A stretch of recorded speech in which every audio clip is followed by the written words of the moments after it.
Students, ये video electrostatic force पर है। इलेक्ट्रोस्टैटिक फोर्स का मतलब है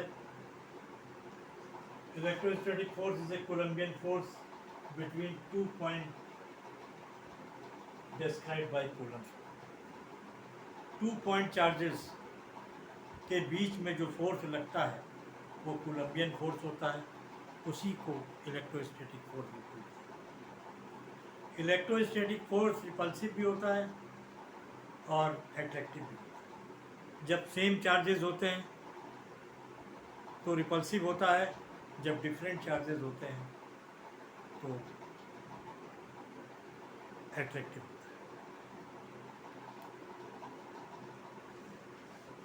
इसका फार्मूला जो है 1/4πε0 Q1 एंड Q2 डिस्टेंस का जो है इनवर्सली प्रोपोर्शनल है। 1/4 की जगह हम के ले आए। के जो है क्या है, दैट इज द कांस्टेंट। के कांस्टेंट, के कांस्टेंट क्या है? के कांस्टेंट। तो देखिए हमने Q1 इंटू Q2 अपान R² लिख दिया। अब Q1 Q साइन मैग्नीट्यूड है, उनके साइन होने चाहिए प्लस प्लस के हैं, प्लस माइनस।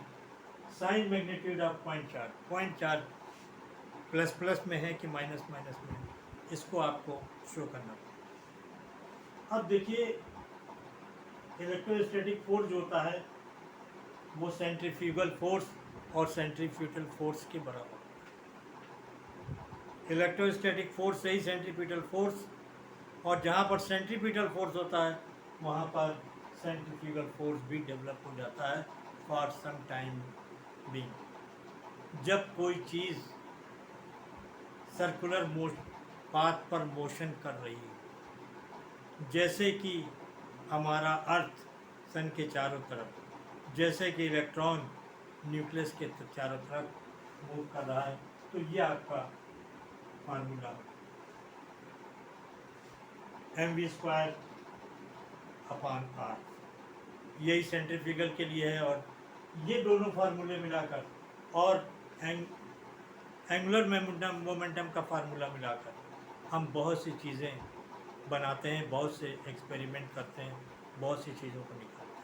वो मैं आने वाले वीडियोस में आपको उनके न्यूमेरिकल्स करके दिखाऊंगा, ताकि आपको बहुत सी चीज़ें, इलेक्ट्रॉन का रेडियस, इलेक्ट्रॉन का मास, ये सब आपको निकालने में वहाँ पर इलेक्ट्रोस्टैटिक फोर्स एंड जो है क्या बोलते हैं सेंट्रीफ्यूगल फोर्स और एंगुलर मोमेंटम और मोमेंटम, ये सब का आपको यूज़ में। एंगुलर का मतलब है जो चीज़ जब चक्कर काट रही हो, सर्कुलर। तो देखिए कभी कभी जो है बच्चे कंफ्यूज हो जाते हैं। आपको यहाँ पर ये लिखा मिलेगा E + ZE अपान R²। अब आप सोचते हैं कि ZE क्या चीज़ है? ये तो देखिए इलेक्ट्रॉन है और ये न्यूक्लियस है। न्यूक्लियस में प्रोटॉन होते हैं, प्रोटॉन में पॉजिटिव चार्ज होता है। ये सब सिद्ध हो चुका है, साइंस ने सिद्ध कर दिया है कि ये पॉजिटिव। तो देखिए पॉजिटिव का साइन लगा हुआ है, और ये देखिए ये जैसा कि हम बता चुके हैं कि ये इसके बराबर, ये इसके बराबर होता है E magnitude of charge of proton.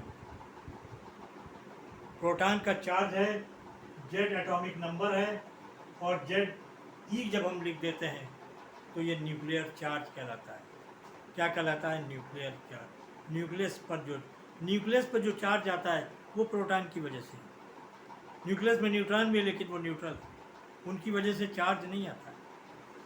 तो अगर थोड़ी देर के लिए कहा जाए कि गोल्ड का जेडी कितना हुआ।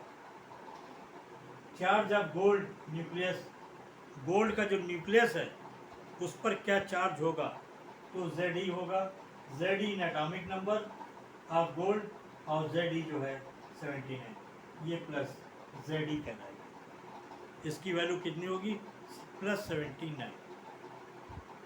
मुझे उम्मीद है कि आपको वीडियो समझ में आ रही हैं। उस समय कोई भी कन्फ्यूजन हो मुझे बताएं, तो मैं आपके कन्फ्यूजन को दूर करता चलूँगा, क्योंकि ये छोटे छोटे पॉइंट नीट और जेई के एग्ज़ाम के लिए, देखिए फर्स्ट ईयर सेकेंड ईयर का पेपर तो जो होता है हम उसमें थोड़ा ऊपर नीचे भी लिख जाते हैं तो पास हो जाते हैं, लेकिन जेई नीट का पेपर जो देने में उसको आपको ये दिक्कत है, बहुत छोटे छोटे, बहुत इंटरनल टाइप का, बहुत थ्योरी पढ़ने के बाद एक छोटा सा सवाल मिलता है।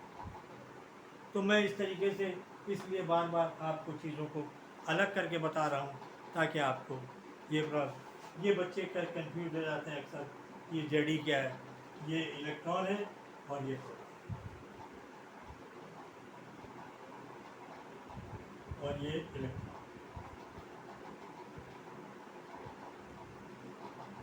मुझे उम्मीद है कि आपको समझ में आया होगा। कोई दिक्कत हो, मैं एक चीज़ को इसीलिए बार बार आपको बता देता हूँ ताकि आपको नॉलेज फ्रेश बनी रहे और आप उस चैप्टर में काम कर सकें। Okay, thank you.